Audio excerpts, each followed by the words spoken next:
Bismillahirrahmanirrahim. Assalamualaikum warahmatullahi wabarakatuh.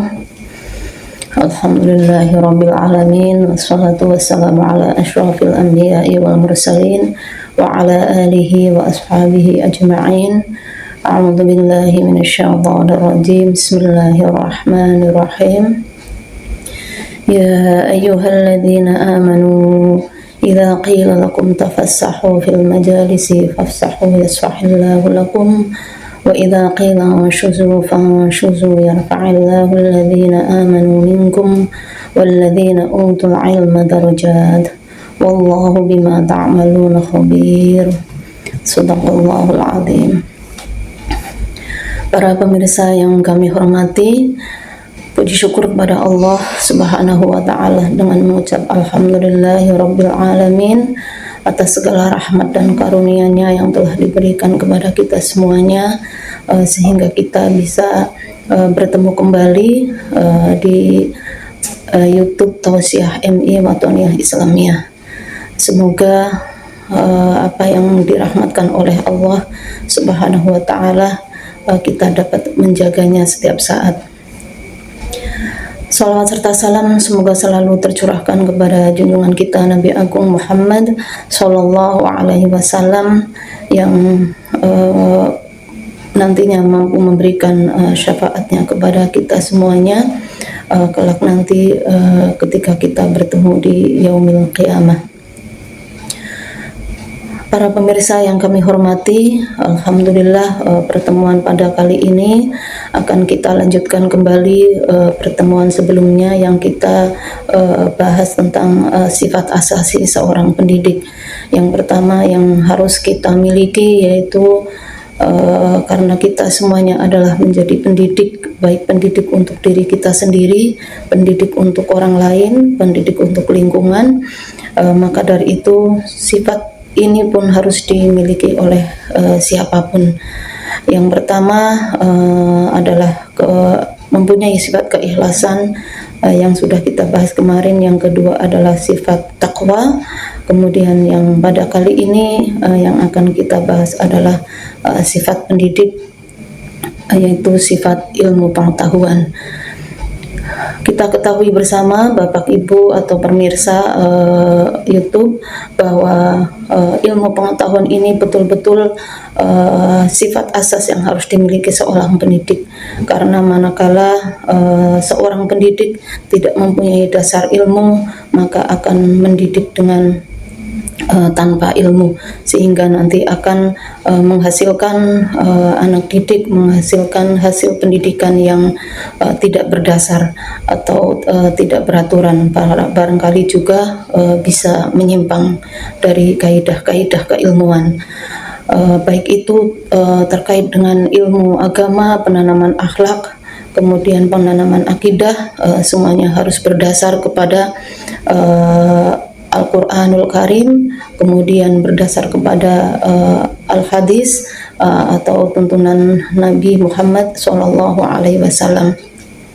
Maka dari itu kita senantiasa untuk selalu mencari ilmu sebagaimana yang sudah disebutkan di dalam sabda Nabi yang diriwayatkan oleh Ibnu Majah, Thalabul ulumi fardhatun ala kulli muslim, bahwa wajib bagi setiap muslim itu untuk menuntut ilmu.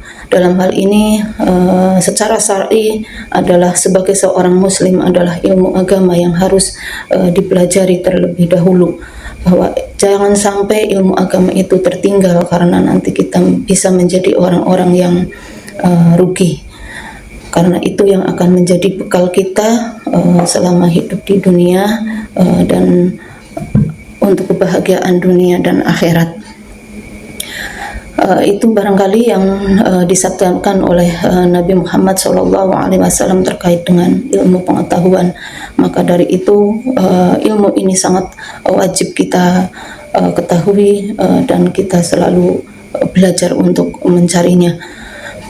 Seperti juga dikatakan utlubul ilmi minal mahdi ilal lahdi, carilah ilmu sejak dari buayan sampai ke masuk ke liang lahat. ini betul-betul sangat dipentingkan yang namanya ilmu pengetahuan, karena banyak sekali hadis-hadis atau Al-Quran yang menyebutkan bahwa manakala kita tidak berilmu, maka kita akan beramal tanpa ada dasar yang jelas. Maka dari itu, mari kita bersama-sama untuk selalu belajar mencari ilmu dimanapun kita berada, yang insya Allah semuanya pasti akan bermanfaat buat kita. Kemudian di dalam hadis juga disebutkan, yaitu yang diriwayatkan oleh rawahu Muslim, man salaka tariqan yaltamisu fihi ilman sahalallahu lahu bihi tariqan ilal jannah, bahwa disebutkan barang siapa yang menempuh perjalanan untuk menuju mencari ilmu, maka Allah itu akan mempermudah baginya jalan untuk masuk surga. Subhanallah, ini adalah suatu pencapaian yang sangat luar biasa manakala kita itu menjadi orang-orang yang selalu mencari ilmu. Maka dari itu, mari kita bersama-sama untuk selalu mencari ilmu, untuk meningkatkan kualitas iman dan takwa kita kepada Allah Subhanahu wa Ta'ala. Karena dengan ilmu itu kita akan ditingkatkan derajatnya oleh Allah, seperti yang tadi saya sebutkan, yaitu di dalam surat Al-Mujadalah yang berbunyi, ya ayyuhalladzina amanu idza qila lakum tafassahu fil majalisi fafsahu yasfahillahu lakum wa idza qila anshuzu fanshuzu yarfa'illahu alladzina amanu minkum walladzina utul ilma darajat wallahu bima ta'maluna khabir. Dalam Al-Quran itu disebutkan demikian, bahwa orang yang mencari ilmu itu akan ditingkatkan derajatnya oleh Allah Subhanahu wa Ta'ala. Maka bersyukurlah kita untuk yang selalu mencari ilmu.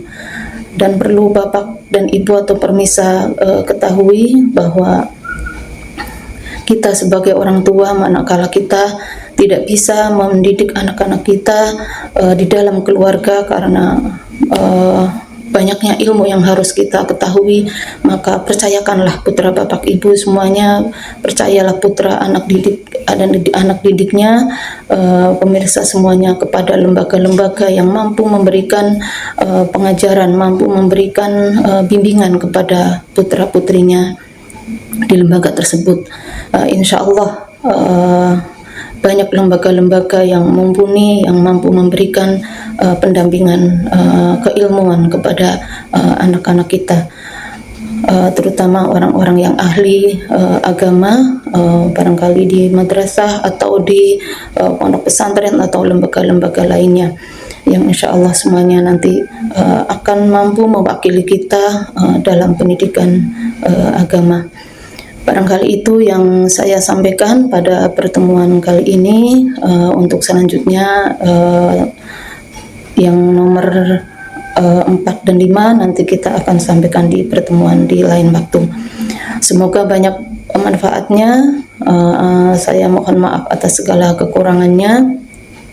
Mari kita menjadi muslim-muslim yang muslim-muslimah yang selalu rajin untuk menuntut ilmu, untuk meningkatkan ketakwaan dan keimanan kita pada Allah Subhanahu wa Ta'ala. Akhirul qawli, wassalamualaikum warahmatullahi wabarakatuh.